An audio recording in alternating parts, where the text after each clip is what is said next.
Hi friends, আজকে গণেশ চতুর্থী। তাই গণেশ চতুর্থী সবাইকে শুভেচ্ছা। আমার বাড়িতে আজকে গণেশ চতুর্থী পুজো হচ্ছে। এই যে গণেশ ঠাকুরকে স্নান করানোর জন্য সব কিছু রেডি করা হয়ে গেছে, পুজোর জোগাড় হয়ে গেছে, এমনকি কাপড় টাপড়ও গণেশের রাখা হয়ে গেছে। এই পুজোটা আমার মেয়ে পুজো শুরু করেছে, তাই প্রথমে তো ফল মিষ্টি দিয়ে করা হতো, এখন একটু ভোগ দেওয়া হয়। চলুন দেখুন আমার বাড়ির পুজো কেমন লাগে, আপনাদের জানাবেন কিন্তু। ওম নারায়ণ হরি আমাদের গোদাবরী সরস্বতী নর্মদে সিন্ধু খাবার জলাশয় শূন্য দিন করুক। ওম কুরুক্ষেত্র গয়া গঙ্গা ব্যবহার করতে দেখতে মানুষ পূজা করেন অনুমতি। ওম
দিয়ে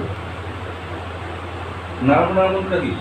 কৃষ্ণায় গোবিন্দায় নমো নমো নমো। গণেশ পুজোর মন্ত্র কি?